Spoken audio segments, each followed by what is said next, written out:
Masih di satu meja The Forum, Bang Fahri, apa iya ada, ya ini orang boleh menyambungkan, tapi Ya. Bang Fahri yang tadi sudah lebih dewasa memahami seorang Presiden Prabowo dan tahu diri ada di eksekutif, gimana? Iya mungkin karena saya juga di di eksekutif, tapi kebetulan mengenal pribadi Pak Prabowo ya. Menurut saya ya, jangan dengan Pak Prabowo tuh meskipun dia ada di panggung publik begitu ya, tapi jangan diambil personal. Karena dia itu memang orang itu udah selesai dengan pribadinya, dia nggak ada istilah dendam, marah, kecewa gitu, udah nggak ada. Tapi kalau gaya gitu ya, mohon maaf ya, susah bos. Kita orang timur tuh disuruh melambai-melambai gitu nggak bisa gitu. Memang udah kelakuan kita dari sononya. Pas. Itu satu. Yang kedua menurut saya ya, bisa nggak kita mulai melihat kepentingan kita secara kolektif. Jadi saya tidak mengatakan bahwa rakyat minta memahami, enggak. Ini ada momen loh, dan ini momen yang tidak gampang. Ini yang saya firasati sebagai jadwal-jadwal dalam sejarah satu bangsa, di mana setiap 20 tahunan itu ada peluang-peluang baik. Menurut saya ini lagi banyak peluang baik loh. Positif aja. Iya, itu Pak Prabowo nggak bakalan. Semua sepakat, dan ini kan soal bagaimana mengelola pemerintahan. Iya, artinya gini. Masukan dari. Jadi kan begini, kan ada asumsi bahwa ya ini pemerintah jahat gitu sampai kemudian ingin dijatuhkan dan sebagainya. Bisa nggak ini kita agak make up sedikit? Coba kita lihat kepentingan yang agak besar begitu ya. Ini momen kita loh, ini momen Indonesia loh. Saya terus terang pengen ngajak teman-teman.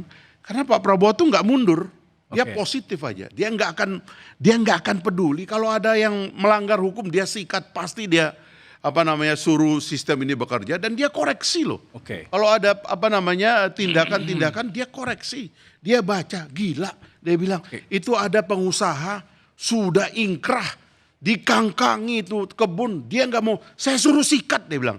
Nah ini kan gaya beliau, tapi sikat maksudnya itu adalah tegakkan hukum. Kalau pemimpin juga melihat hukum gak tegak terus senyum-senyum aja, ya gak bener juga.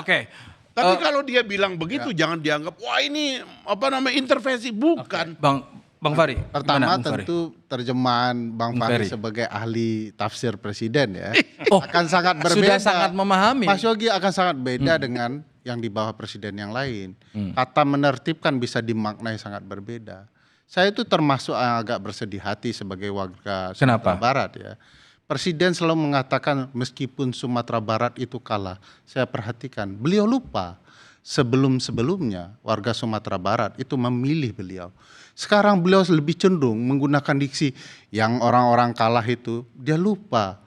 10 tahun yang lalu dia selalu ingin dimenangkan. Itu tadi kata Bang Fahri, jangan personal. Jadi makanya presiden juga jangan personal.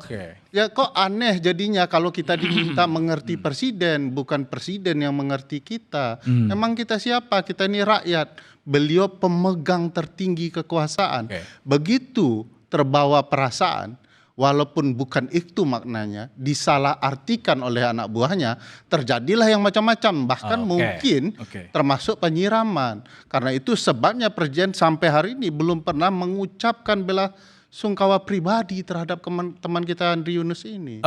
Saya ke Prof. Firkar. Prof, saran apa Prof untuk sebagai yang pernah ketemu begini Pak ya, supaya ini tetap dijaga, tujuan pemerintah juga tercapai, tapi masyarakat jadi kalimat juga terlibat. dari Presiden Prabowo itu tidak berubah, seakan-akan. Dari kapan tuh ukuran waktunya? Ya itu dari sejak dia menang menjadi Presiden Republik Indonesia. Apa yang tidak berubah? Seakan-akan orang yang mengkritik itu adalah orang dari yang kelompok yang kalah. Padahal maksud kami itu adalah mengingatkan pada presiden agar jangan menjadi sebuah kekuatan yang totaliter dan kemudian juga otoriter. Kami ingin menjaga supaya demokrasi di Indonesia ini tetap bisa berjalan secara konstitusional. Jadi intinya gitu, bahwa kemudian seakan-akan tidak ada lah yang makan itu punya nasionalisme, kemudian nggak punya apa istilahnya tuh patriotisme, dan seakan-akan nggak ada yang baik dari dia. Kita nggak bilang begitu. Anda itu coba dengarkan juga kata rakyat. Keluar dari BOP. berhenti dari ART dan sebagainya. Ya, ya. Itulah yang ingin Mas Kodari, ditegakkan oleh gimana Mas Kodari teman-teman. melihat Ya pertama kan begini, nggak selalu kata pengamat atau orang yang kalah itu identik atau selalu disebutkan, tetapi nggak bisa dinafikan juga bahwa memang diantaranya memang ada orang-orang yang tidak mendukung beliau begitu. Saya belum hitung jumlahnya secara persis ya, Dan tapi itu saya nggak apa-apa, yakin Kak. kalau dihitung Bahkan yang lebih dari mendukung 50%. pun juga berseberangan Ya nggak juga apa-apa begitu, karena itu menurut saya kata kuncinya adalah soal apakah itu dalam koridor konstitusi atau tidak. Kita punya konstitusi itu supaya apa? Supaya menjaga dari hal-hal yang menimbulkan ketidakpastian yang besar. Nah kalau ada ketidakpastian yang besar, maka nanti kita mempertaruhkan situasi dan kondisi bangsa ini yang notabene nanti korbannya adalah kita sendiri. Saya kira itu aja sih kata kuncinya. Yang kedua, insya Allah Indonesia dalam koridor yang tepat, dalam situasi tekanan ekonomi seperti sekarang dari konflik di Timur Tengah, kondisi kita relatif lebih baik dibandingkan dengan negara yang lain, begitu. Amin. Ya, dan saya percaya juga bahwa kalaupun misalnya ada upaya-upaya provokasi macam itu nggak akan berhasil juga karena kondisi di lapangannya tidak siap untuk itu. dan partisipasi publik tetap dijaga. Tetap dijaga. Terima kasih Mas Kodari, terima kasih Bang Fahri Hamzah, terima kasih Prof. Ikrar, terima kasih Bang Ferry Amsari. Perbedaan pendapat adalah keniscayaan dalam berdemokrasi. Kebebasan berpendapat sepanjang jernih dan bertanggung jawab harus dijaga bersama. Demi Indonesia maju, adil dan makmur harus lantang disuarakan agar tidak samar apalagi dianggap makar. Demikian Satu Meja The Forum malam ini. Terima kasih dan sampai jumpa. Baik teman-teman, kembali lagi bersama saya di Sumut News. Kali ini kita membahas polemik seruan yang untuk menjatuhkan atau menggulingkan pemerintahan Presiden Prabowo Subianto yang kini menjadi perbincangan berbagai pihak. Suasana politik tanah air kembali memanas. Seruan ini menyerukan agar Presiden Prabowo Subianto diturunkan, kini menjadi perdebatan besar dan memecah belah publik. Di satu sisi, ada yang menganggap sekedar bentuk kritik dan kebebasan berpendapat yang wajar. Namun, di sisi lain banyak pihak yang menilai langkah ini sudah melampaui batas dan berbau subversif. Fahri Hamzah dan Ferry Amsari hingga Kodari pun angkat bicara memberikan analisinya. Mereka membedah satu pernyataan krusial. Ini kian wajar atau sudah masuk bidang makar, di mana sebenarnya letak garis batas penyampaian aspirasi dengan upaya merorong kedaulatan negara.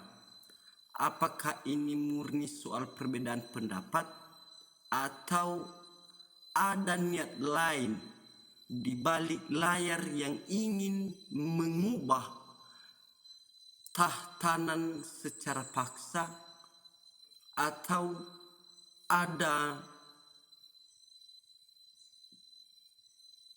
bentuk tujuan lain di balik pergerakan atau di balik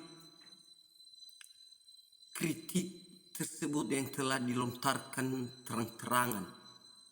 Jadi, bagaimana tanggapan teman-teman dan pendapat teman-teman tentang peristiwa dan isu yang sudah melebar luas dan menjadi perbincangan hangat berbagai pihak saat ini? Silakan tinggalkan pendapat kalian di kolom komentar dan jangan lupa jika suka dengan video ini jangan lupa like, subscribe dan share agar tidak ketinggalan informasi menarik selanjutnya. Sekian pembahasan kita kali ini, sampai jumpa di video selanjutnya.